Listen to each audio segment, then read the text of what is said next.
देखो इस क्वेश्चन में मुझे क्या गिवन है, that in a collinear collision a particle with an initial speed v naught strikes a stationary particle of the same mass.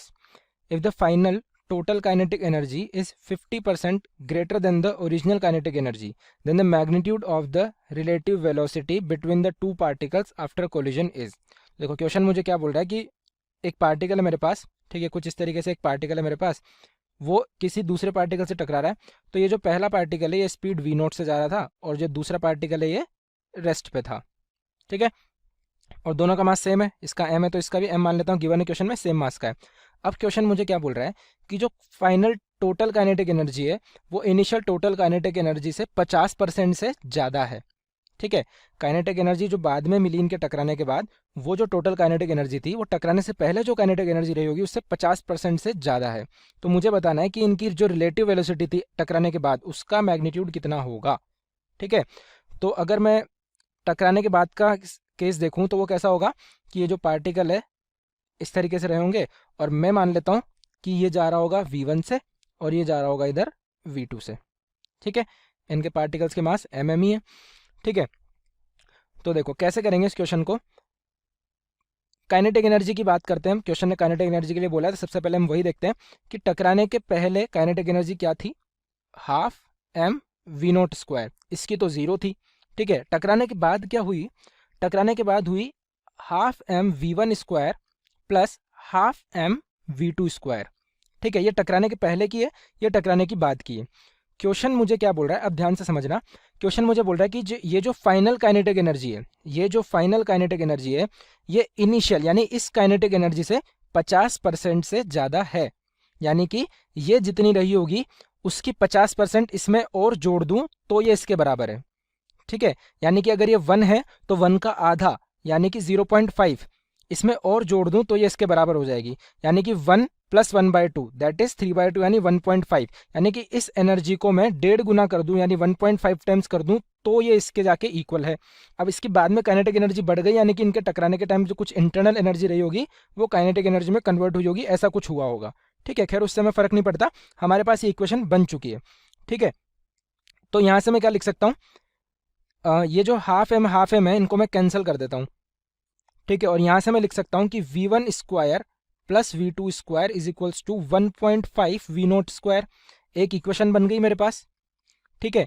मुझे निकालना क्या है, मेरा निकालने का एम है v1 माइनस v2 का मोड, क्योंकि मुझे बोला है कि टकराने के बाद इनकी जो रिलेटिव वेलोसिटी उसका मैग्नीट्यूड, रिलेटिव वेलोसिटी ये v1 से जा रहा है v2 से जा रहा है तो रिलेटिव वेलोसिटी क्या होगी v1 माइनस v2, या मैं v2 माइनस v1 भी बोल सकता हूँ, लेकिन क्वेश्चन ने मुझे बोला मैग्नीट्यूड तो मैं v1 माइनस v2 लूँ चाहे v2 माइनस v1 लूँ, मुझे तो मैग्नीट्यूड निकालना है, एक ही बात है, ठीक है। तो मेरा मोटिव है, मुझे निकालना है v1 माइनस v2, ठीक है। ये इस क्वेश्चन का मोटिव है हमारा। तो देखो यहाँ से अगर मैं एक और इक्वेशन देखूँ तो ये दोनों पार्टिकल्स जब टकरा रहे होंगे तो अगर इन दोनों पार्टिकल्स को मैं एक सिस्टम कंसिडर कर लूँ तो मैं ये बोल सकता हूँ कि इन दोनों पार्टिकल्स के ऊपर कोई भी एक्सटर्नल फोर्स नहीं लग रहा, ठीक है। इन दोनों पार्टिकल्स के ऊपर कोई भी एक्सटर्नल फोर्स नहीं लग रहा। इन दोनों पार्टिकल्स के टकराने के टाइम पे जो इनके ऊपर कोलिजन की फोर्सेज लगी होंगी वो, क्योंकि अब मैं दोनों पार्टिकल्स को एक सिस्टम मान चुका हूँ तो वो सारी फोर्सेज इंटरनल हो गई, ठीक है। और मैं जानता हूँ कि इंटरनल फोर्सेज जो है बॉडी का मोशन चेंज नहीं कर सकती, ठीक है। तो ये जो मेरा पूरा सिस्टम है दोनों पार्टिकल्स का, इसका मेरा मोमेंटम कंजर्व रहेगा, लीनियर मोमेंटम, ठीक है। तो उसके लिए मैं क्या लिख सकता हूं, conservation of linear momentum. Conservation of linear momentum हम लगा रहे हैं, ठीक है। क्यों लगा रहे हैं वो मैंने आपको बता दिया, क्योंकि एक्सटर्नल फोर्स नहीं है। तो initial momentum is equal to final momentum होगा। इनिशियल मोमेंटम था mass into velocity v naught, final है m v1 से जा रहा है प्लस m जा रहा है v2 से, ठीक है। तो यहाँ से अगेन मैं m से m उड़ा दूंगा और यहाँ एक और इक्वेशन क्या बनेगी मेरे पास कि v naught is equals to v1 plus v2। एक इक्वेशन और आ गई मेरी, इसको मैं बोल देता हूँ इक्वेशन नंबर 2। तो v1 v2 और v नॉट में मेरे पास दो इक्वेशन आ चुकी है। मेरा गोल है मुझे निकालना है v1 माइनस v2। तो अब मैं क्या करता हूँ, यहाँ पे मैं देख सकता हूँ कि यहाँ पे v1 square plus v2 square है और यहाँ v1 प्लस v2 है, तो मैं इक्वेशन 2 को ना स्क्वायर कर देता हूँ, तो यहाँ पे मेरे पास यही टर्म बन जाएगी।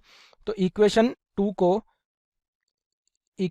2 को मैं स्क्वायर कर देता हूँ, ठीक है। तो क्या बनेगा, लेफ्ट हैंड साइड पे v naught square is equals to ये हो जाएगा v1 square plus v2 square plus 2v1 v2। अब ये जो v1 square plus v2 square दिख रहा है, इसकी वैल्यू मैं इक्वेशन 1 से उठा के इसमें डाल देता हूँ। ठीक है, तो ये क्या मिलेगा मेरे को, ये हो जाएगा v naught square is equals to 1.5 times v naught square plus 2v1 v2। ठीक है, तो यहाँ से इसको मैं LHS में ले जाऊंगा तो ये कितना हो जाएगा, ओके इसको मैं RHS में ले आता हूँ तो 1.5 माइनस 1 ये हो जाएगा 0.5, यानी v naught square by 2 is equals to minus 2v1 v2। ठीक है, 1.5 माइनस 1 यानी 0.5 बच जाएगा और ये हो जाएगा उधर माइनस 2v1 v2। ठीक है, मुझे निकालना था v1 माइनस v2, तो इसको भी स्क्वायर कर देता हूँ मैं। इसको स्क्वायर कर दूंगा तो क्या बनेगा, v1 माइनस v2 का स्क्वायर अगर मैं करूँ तो ये बनेगा v1 square plus v2 square minus 2v1 v2। ठीक है, v1 square plus v2 square, इसकी वैल्यू तो है मेरे पास v नॉट के टर्म्स में, तो इसको रख देते हैं। तो ये हो जाएगा v1 square plus v2 square, तो हो गया 1.5 v नॉट स्क्वायर। ठीक है, यहाँ है मेरे पास माइनस 2v1 v2 और माइनस 2v1 v2 की वैल्यू है मेरे पास v नॉट स्क्वायर बाय 2। तो ये जो माइनस के साथ ही 2v1 v2 है, इसकी वैल्यू मैं रख दूंगा v नॉट स्क्वायर बाय 2, यानी ये हो जाएगा प्लस ये जो टर्म है इसकी वैल्यू है v नॉट स्क्वायर बाय 2। ठीक है, तो यहाँ से मेरे पास क्या बन के आया, यहाँ से आया v1 माइनस v2 का whole square is equals to 1.5 plus half, यानी कि हो जाएगा 2v नॉट स्क्वायर। ठीक है, दोनों तरफ रूट ले लेते हैं, दोनों तरफ रूट ले लेंगे तो आएगा मेरे पास mode of v1 minus v2 is equals to, ये हो जाएगा √2 और ये हो जाएगा v नॉट। तो ये आ गई मेरे पास इनकी रिलेटिव वेलोसिटी के मैग्नीट्यूड की वैल्यू, यानी कि mode of v1 minus v2 की वैल्यू मुझे मिल चुकी है और इसी के साथ मेरा क्वेश्चन भी सॉल्व हो गया। तो ये मेरा आंसर हो जाएगा। ऑप्शंस देख लेते हैं, √2v नॉट ऑप्शन नंबर 4 में मुझे गिवन है। ठीक है, तो ऑप्शन नंबर 4 मुझे मेरे आंसर से मैच होता हुआ मिल रहा है, तो इस क्वेश्चन का आंसर हो जाएगा ऑप्शन नंबर 4। तो आई होप आप लोगों को क्लियरली समझ आया होगा। Thank you. इस क्वेश्चन में बोल रहा है, it is found that if a neutron suffers N elastic collision between with deuterium at rest. ठीक है, ड्यूटेरियम रेस्ट पे है और न्यूट्रॉन जो है कोलाइड कर रहा है। सो यहाँ पर बोल रहा है, और कोलिजन क्या हो रहा है, इलास्टिक हो रहा है जो कि कोलिनियर है। सो यहाँ पर बोल रहा है fraction loss of its energy is PD। Deuterium सब जो एनर्जी लॉस हो रही है उसको PD से रिप्रेजेंट कर रहा है। ठीक है, while for it's a similar collision with carbon nucleus at rest. Carbon nucleus second case में क्या हो रहा है, सेकंड कोलिजन में कार्बन रेस्ट पे है और न्यूट्रॉन अगेन कोलाइड कर रहा है उससे, और यहाँ पर फ्रैक्शन ऑफ लॉस एनर्जी जो है वो क्या है, PC है। सो हमें बताना है PC और PD की वैल्यू क्या होगी। ठीक है, तो यहाँ पर अगर देखें, सो लेट्स से सिचुएशन कुछ इस तरह से है, ये इस तरह से हमारे पास पार्टिकल्स हैं जो कि कोलाइड कर रहे हैं।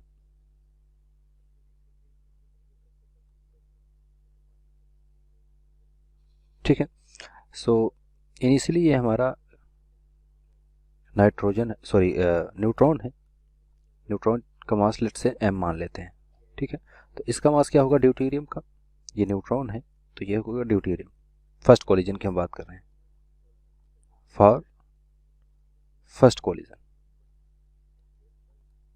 सेकंड कोलिजन में बस अंतर इतना है कि मास जो है इंक्रीज कर रहा है और बाकी सारी चीज़ें सेम है। यहाँ पर m है, यहाँ पर मास क्या होगा 2 टाइम्स होगा ड्यूटेरियम का मास। ठीक है, और ये क्या है, रेस्ट पे है, ये v वेलोसिटी से मूव कर रहा है मान लेते हैं। ये बिफोर कोलिजन की कंडीशन है। आफ्टर कोलिजन क्या हो रहा है, लेट्स से कि ये v1 वेलोसिटी से और ये v2 वेलोसिटी से मूव कर रहा है। तो यहाँ पर हमें ध्यान देने बात ये है कि यहाँ पर हमें सिर्फ वेलोसिटी देखनी है, हीट एनर्जी लॉस देखना है सिर्फ v1 का कितना लॉस हो रहा है। ठीक है, जो न्यूट्रॉन है न्यूट्रॉन का कितना लॉस हो रहा है, तो न्यूट्रॉन का हम देखेंगे, ये m है और ये है 2m अगेन। ठीक है, सो ये है deuterium.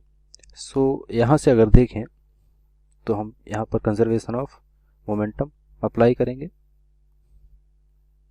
Bye conservation of linear momentum.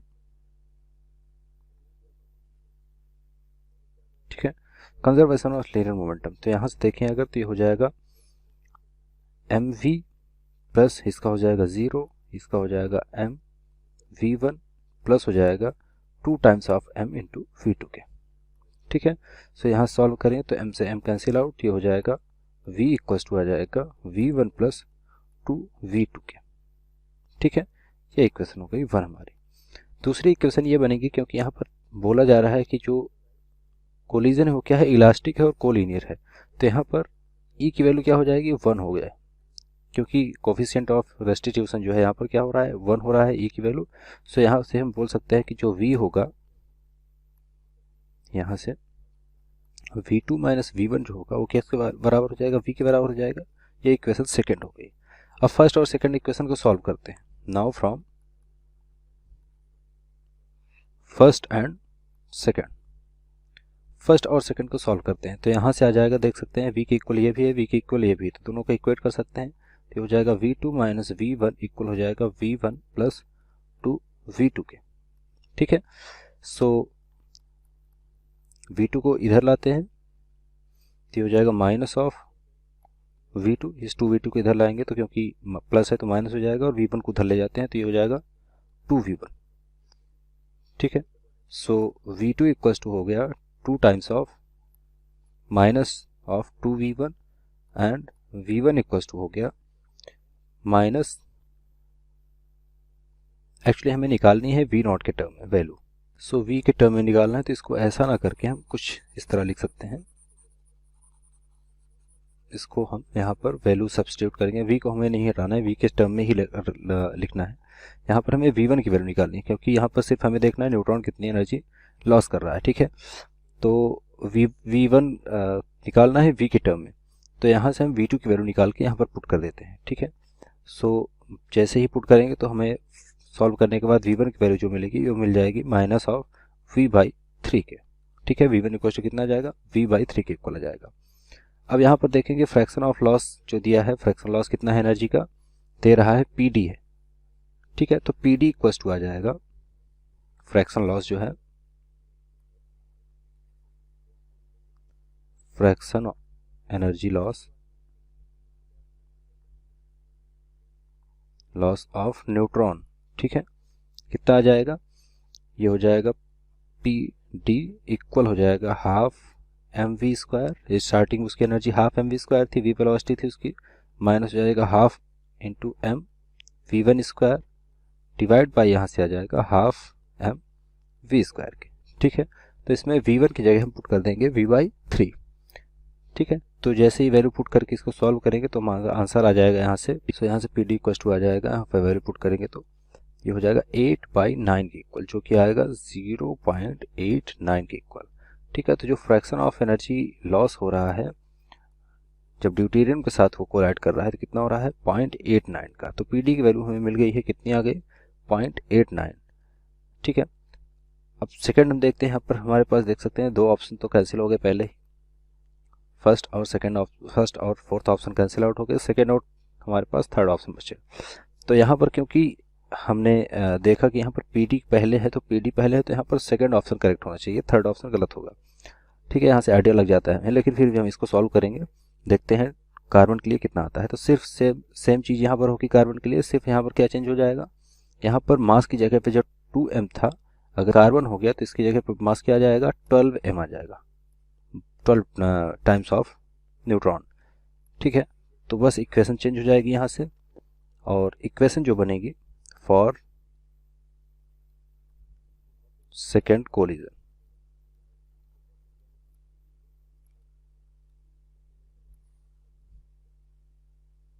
ठीक है। सो जो सेकेंड कोलिजन हो रहा है यहाँ पर, जिसमें है न्यूट्रॉन, सो इक्वेशन बनेगी हमारे पास mv इक्वल होगा, क्योंकि mv प्लस 0 पूरा लिख लेते हैं, mv प्लस 0 इक्वल हो जाएगा mv1 प्लस हो जाएगा 12mv2 के। सो v इक्वल्स टू आ जाएगा v1 plus 12 time of v2 के, इक्वेशन नंबर थर्ड। ठीक है, इक्वेशन थर्ड, एंड अगेन चूंकि e इक्वल्स टू 1 है, सो अगेन वही इक्वेशन जो सेकंड इक्वेशन थी उसी को एज इट इज लिख लेंगे, जो कि हो जाएगा v2 minus v1 equals to v के। ये इक्वेशन हो गई 4। Now from third and fourth से दोनों को सॉल्व कर लेंगे कार्बन के लिए।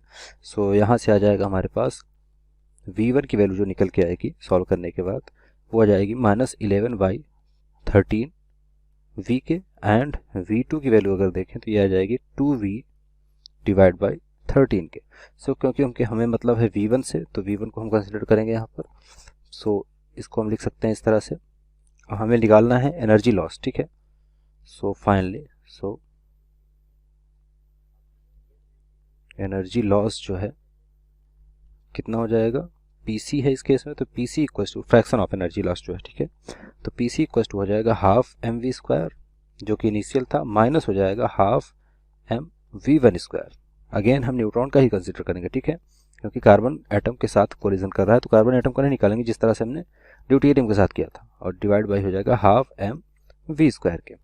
सो यहाँ से देखें तो ये हो जाएगा पी सी इक्वल हो जाएगा, जो यहाँ से निकल के आता है आंसर वैल्यू पुट करने के बाद, ये आ जाएगा 48 डिवाइड बाई 169, जो कि अप्रॉक्सीमेटली इक्वल है 0.28 के, ठीक है। तो ये फ्रैक्शन ऑफ एनर्जी लॉस जो था वो हम सेकंड के लिए भी देख सकते हैं। जब कोलिजन करता है वो कार्बन के साथ तो कितना हो रहा है 0.28, और ड्यूटेरियम के साथ था 0.89 के, ठीक है। सो ऑप्शन हम देखें तो ऑप्शन जो सेकंड है इसके लिए, ये इसका राइट आंसर होगा, ठीक है।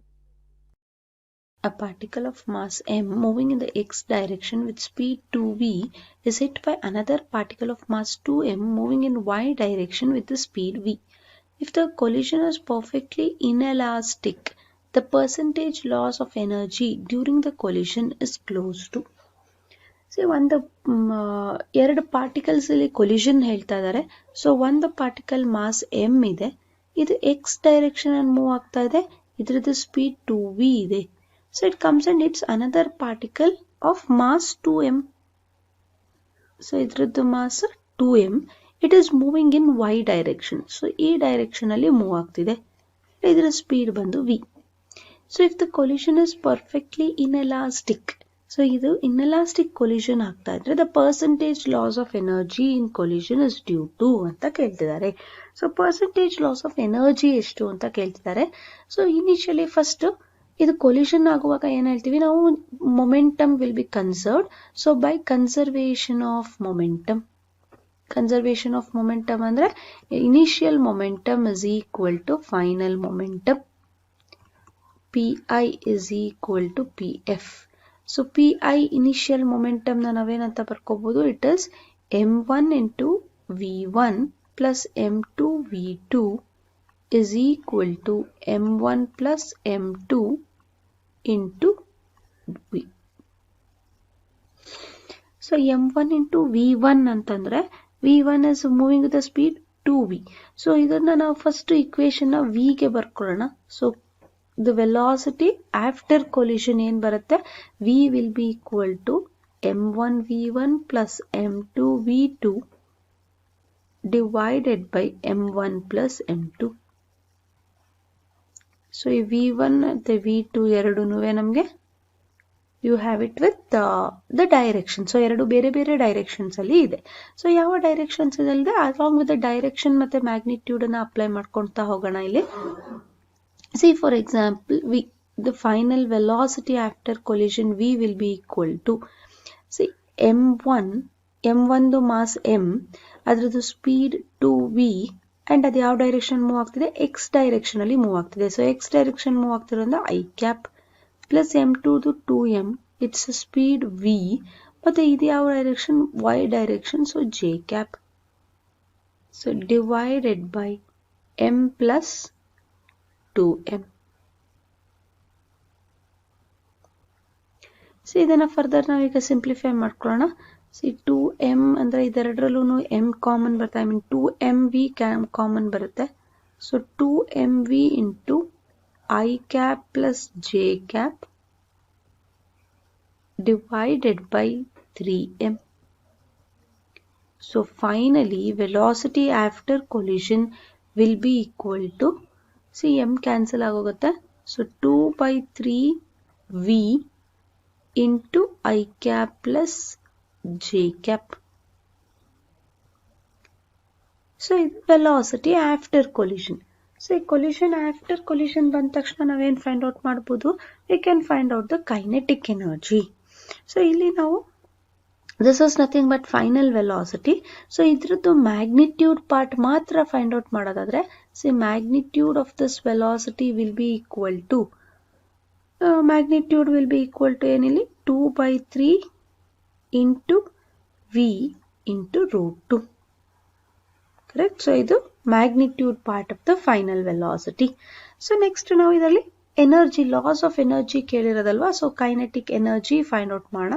So kinetic energy is equal to half into total mass ಎಷ್ಟು 3m into v square. v square ಅಂದ್ರೆ 4/9 into 2 into v square.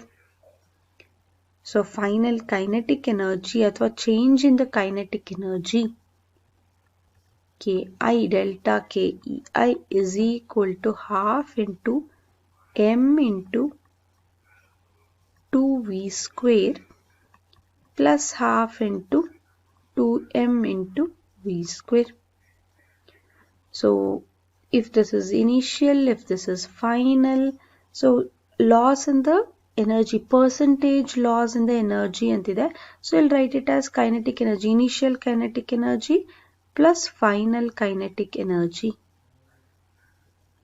divided by the kinetic energy in charge. So initial kinetic energy ಮತ್ತೆ final kinetic energy ಇದೆರಡು values ನ substitute ಮಾಡ್ಕೊಂಡ್ರೆ ನಮಗೆ the answer you will get it as 0.56.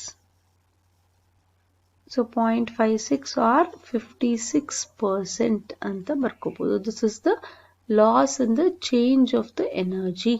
So ನಮಗೆ ಕೊಟ್ಟಿರೋ options ಅಲ್ಲಿ ನೋಡಿ, option B 0.56 correct answer. Hello students, today our question is a particle of mass m is projected from the ground with an initial speed u0 at an angle alpha with the horizontal, and at the highest point of its trajectory it makes a complete inelastic collision with another identical particle which was thrown vertically upward from the ground with the same initial speed u0, and the angle that the composite system will make with the horizontal immediately after the collision is. So we have A, B, C, D option is given here. So we have to find which angle is correct here. So the solution of this question is, firstly we can draw the diagram for it to understand it better. So this is our diagram here. So this is initially it is displaced with the angle, this is the angle theta, and we have the mass and velocities, initial velocities u0, and here horizontal component of the velocity is mu cos theta, and in this direction we have mv0. So this is in this direction and we have the this here. So from this we have to find the theta here just after collision. So velocity of the particle, so we can write here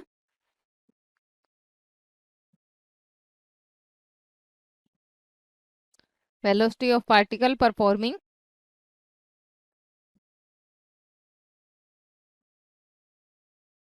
projectile motion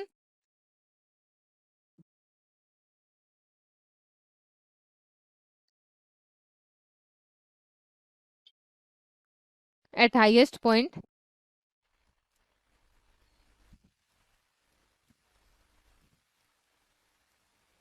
so this will equals to v1 is equals to, so velocity 1 is equals to v0 cos alpha. This is the performance of the velocity at the highest point, so this is v cos alpha here, and the velocity of particle thrown vertically upward at the position of collision, so we can write here velocity of particle thrown vertically upward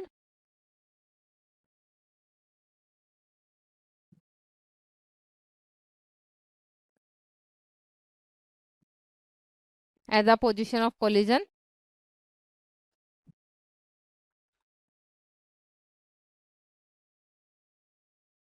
so this will equals to v2 square, velocity 2 square is equals to u square, we have the equation of motion v square is equals to u square minus 2as. So to a acceleration is gravity here and displacement is u square sine square alpha, and this is divided by 2 time of gravity. So on solving this, we get this is equals to, this will equals to v cos alpha here from the conservation of momentum from the law of conservation of momentum.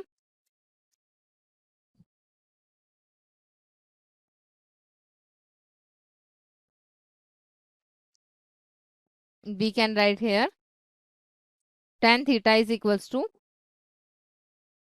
m v0, and this is cos alpha, and this is divided by m u0 cos alpha. So this is equals to 1, as we have the u0 is equals to v0 here. So from this we can write here tan theta is, if we take inverse both sides, so we get tan inverse 1. So we know that theta is 1 at 45 degree. So this is our answer here, and we can write this as in pi. So this is pi by 4 here. So this is our answer. Now we check which option is correct here. So our option A is correct. Thank you. Hello students, इस question में हमें दिया गया है two small particles of equal masses start moving in opposite directions from point A in a horizontal circular orbit. Their tangential velocities are v and 2v respectively as shown in the figure. Between collisions, the particle move with constant speeds. After making how many elastic collisions other than at A, these two particles will again reach the point A. ठीक है, देखो question में क्या दिया गया है कि यहाँ पे दो पार्टिकल हैं, ये पार्टिकल ए पे है, अभी टेंजेंशियल वेलोसिटी v है और इसकी 2v है, ये भी वेलोसिटी इधर है, इसका मतलब ऐसे इस तरह से मूव करना स्टार्ट करेगा, ये इस तरह से मूव करना स्टार्ट करेगा, किसी पॉइंट पे इनके बीच में टक्कर होगी। ठीक है, जब कोलिजन होगी तो इलास्टिक कोलिजन है और इनके मासेस सेम है तो वेलोसिटीज चेंज हो जाएंगी, यानी कि 2v वाला पार्टिकल है v से चलने लगेगा, v वाला 2v से चलने पे लगेगा, फिर अगेन कहीं पे कोलिजन होगी, फिर अगेन कहीं पे होगी, फिर अगेन कहीं पे होगी। तो हमें ऐसे फाइंड करना है नंबर ऑफ कोलिजन्स कि टकरा टकरा पे जब ए पॉइंट पे वापस पहुंच जाएंगे, अभी ए से स्टार्ट हुए और वापस ए पे पहुंच जाए, तो ए से ए पे आने के बीच में कितने नंबर ऑफ कोलिजन्स होंगे। तो यही हमारा क्वेश्चन का मोटिव है फाइंड करने का कि नंबर ऑफ कोलिजन्स। ठीक है, तो देखो कैसे करना है इस क्वेश्चन को। लेट अस से फर्स्ट जो इनकी कोलिजन होती है वो टी टाइम पे होती है। ठीक है, let's say first collision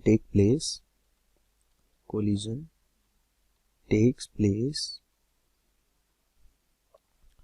at t is equals to t पे, टाइम t पे होती है। ठीक है, अब t टाइम में, ठीक है, इसने डिस्टेंस कितनी चली होगी, इसने डिस्टेंस चली होगी vt और इसने डिस्टेंस कितनी चलेगी 2vt। ठीक है, और टोटल डिस्टेंस कितनी कवर कर ली होगी इन्होंने जब मिलेंगे तो 2πr। ठीक है, मान लो कि किसी टाइम ये यहाँ पहुंचा, क्योंकि इसकी स्पीड कम है तो ऑब्वियसली ये कम डिस्टेंस ट्रेवल करेगा, और मान लो ये यहाँ से यहाँ पहुंचा। ठीक है, तो देखो दोनों ने टोटल डिस्टेंस जो कवर की वो क्या हुई 2πr, इसने चली vt और इसने चली 2vt, तो लिखूंगा vt plus 2vt is equals to 2πr, ऐसी बात हो जाएगी। ठीक है, r मान लेता हूँ इसकी रेडियस है जिसमें ये घूम रहे हैं। ठीक है, तो यहाँ से t की वैल्यू अगर मैं फाइंड करना चाहूँ तो वो आ जाएगी 2πr अपॉन 3v, ये आ जाएगी t की वैल्यू, यानी कि इतने टाइम बाद क्या होगी, पहली कोलिजन होगी। तो distance travelled by first particle कितनी होगी, distance travelled by particle 1, p1 बोल रहा हूँ इसको मैं, पार्टिकल 1 है ये और ये 2 है। ठीक है, तो पार्टिकल 1 कितनी डिस्टेंस ट्रेवल कर लेगा, ये होगा vt, इसकी स्पीड है v और टाइम क्या है 2πr अपॉन 3v, यानी कि 2πr/3। p1 कितनी डिस्टेंस चल लेगा 2πr/3। सिमिलरली अगर ये 2πr/3 चलता है, यहाँ पे पहुंचता है, ठीक है, तो 2πr में से बची हुई डिस्टेंस ये चलेगा, यानी कि ये 2πr/3 चलेगा। इसका मतलब इस पूरे जो सर्कमफेरेंस है उसकी 1/3 डिस्टेंस ये पार्टिकल ए ट्रेवल करेगा और 2/3 डिस्टेंस ये पार्टिकल बी ट्रेवल करेगा, ये 4πr/3 चलेगा। ठीक है, तो यहाँ पे पहले क्या होगी, कोलिजन होगी। ठीक है, पहली कोलिजन होगी, तो इसका मतलब अब क्या होगा, अब कोलिजन के टाइम पे इस पॉइंट पे, ठीक है, ये पार्टिकल ऐसे आ रहा था इधर और ये पार्टिकल ऐसे जा रहा था। ठीक है, 2v जो है इलास्टिक कोलिजन होगी। ठीक है, अब ये वाला पार्टिकल है जो इधर चला जाएगा कितनी स्पीड से, 2v से, और ये वाला पार्टिकल इधर आ जाएगा v स्पीड से। देखो इस क्वेश्चन को और आसान बनाने के लिए मुझे पता चल गया है कि अब ये बस वेलोसिटीज चेंज करते रहेंगे और πr/3 2πr/3 2πr/3 की डिस्टेंस में क्या करते रहेंगे, मूव करते रहेंगे। तो मैं इस पूरे के पूरे सर्कल को 3 पार्ट में डिवाइड कर लेता हूँ। ठीक है, ऐसे कर लिया। अब हुआ क्या कि अब ये अगर 3 पार्ट में डिवाइड हो चुका है तो ये डिस्टेंस कितनी है भाई, यहाँ से लेके और यहाँ तक की 2πr/3। ठीक है, और ये डिस्टेंस भी कितनी है, 2πr/3। ठीक है, और सिमिलरली नीचे वाली डिस्टेंस भी जो है वो कितनी है, 2πr/3। ठीक है, ये तीनों डिस्टेंस बराबर बराबर है। ठीक है, तो ये दिखाने के लिए बनाया था, इसको मैं हटा देता हूँ। ठीक है, अब क्या होगा, जब ये यहाँ से मूव करना स्टार्ट करेंगे तो ये 2v वेलोसिटी से जाएगा और ये v वेलोसिटी से जाएगा। तो ये तो भाई v वेलोसिटी से सेम ऐसे ही 2πr/3v टाइम में अगेन टक्कर करेंगे, क्योंकि वेलोसिटीज तो सेम है और सेम सर्कल में मूव कर रहे हैं, same radius same distance travel कर रहे हैं। ठीक है, तो ये तो पहुंचेगा πr/3 2πr/3 डिस्टेंस ट्रेवल करके यहाँ, और ये 2 times of 2πr/3 distance travel करके यहाँ आ जाएगा। ठीक है, तो अगली जो कोलिजन होगी वो इस पॉइंट पे होगी। ठीक है, यानी कि ये 2v से आ रहा है पार्टिकल और ये आ रहा है v से। ठीक है, ऐसे होगी इनकी कोलिजन। अब क्या होगा, इस पॉइंट पे जब इनकी कोलिजन होगी तो ये आपस में वेलोसिटीज फिर इंटरचेंज कर लेंगे, क्योंकि इलास्टिक कोलिजन है और इनके मासेस सेम है। ठीक है, तो अगर ये 2v वेलोसिटी से आ रहा है तो इसका मतलब v वेलोसिटी से वापस चला जाएगा, और अगर ये v वेलोसिटी से आ रहा है तो इधर 2v वेलोसिटी से चला जाएगा। ठीक है, इधर चला जाएगा और ये v वेलोसिटी से। अब देखो ये v वेलोसिटी से जा रहा है और ये 2v वेलोसिटी से इधर जा रहा है, तो अगली जो इनकी कोलिजन होगी अगेन t = 2πr/3v टाइम पे होगी। ठीक है, और इतने टाइम में v वेलोसिटी से चलने वाला पार्टिकल 2πr/3 डिस्टेंस चलेगा, यानी कि 2πr/3 ये पूरा राउंड सर्कल कंप्लीट कर लेगा, यहाँ तक पहुंच जाएगा। ठीक है, और बचा हुआ जो दूसरा पार्टिकल है वो 2 times of 2πr/3 distance travel कर लेगा, यानी कि दूसरा वाला पार्टिकल यहाँ से चल के यहाँ आ जाएगा। ठीक है, तो देखो a से स्टार्ट हुए थे और वापस a पे आ गए, इसका मतलब कितनी कोलिजन हुई टोटल इस प्रोसेस के बीच में। मेरा मोटिव क्या था क्वेश्चन में फाइंड करने का, a से a पे पहुंचने के बीच में नंबर ऑफ कोलिजन्स, तो वो कितनी हुई है, एक यहाँ पे और एक यहाँ पे। So 2 is the correct answer, option number C which is the correct answer. तो यहाँ पे मेरे को क्वेश्चन बोल रखा कि एक शेल है जो कि मैंने कैनन से फायर करा है v मीटर पर सेकंड से, जो कि एंगल थीटा बना रहा है हॉरिजॉन्टल डायरेक्शन में। जब ये हाईएस्ट पॉइंट पे है अपने पाथ के, इसने 2 पीसेस में एक्सप्लोड हो गया अपने आप। तो एक पीस तो अपने पाथ पे, मतलब जहां से इसने स्टार्ट करता वहीं पे वापस आ गया, तो मेरे को दूसरे पाथ की वेलोसिटी चाहिए। ठीक है, दूसरे एक्चुअली पार्ट की। तो यहाँ पे देखिए ये v वेलोसिटी से मैंने फेंका है, एंगल थीटा बना रहा है। जब ये अपने हाईएस्ट मोस्ट पॉइंट पे है, ठीक है, यानी कि ये जो डिस्टेंस है r/2 है, इसने क्या करा, एक्सप्लोड हो गया, एक पीस इधर के लिए गया और एक पीस इधर के लिए उड़ा। ठीक है, before explosion the velocity was v cos theta इस डायरेक्शन में। ठीक है, तो मोमेंटम कंजर्व कर दूंगा, तो mv cos theta is equal to, इस वाली की वेलोसिटी मान लेता हूँ v1, यानी कि m/2 v1 minus m/2 into इसकी वेलोसिटी कितनी हो गई, इसकी वेलोसिटी हो चुकी v cos थीटा इस डायरेक्शन में, क्योंकि देखिए वापस इस पॉइंट पे आने के लिए इसको कितनी वेलोसिटी चाहिए होगी इस डायरेक्शन में, v cos थीटा ही चाहिए होगी, यानी कि v cos थीटा। ठीक, तो कैंसिल कर सकता हूँ।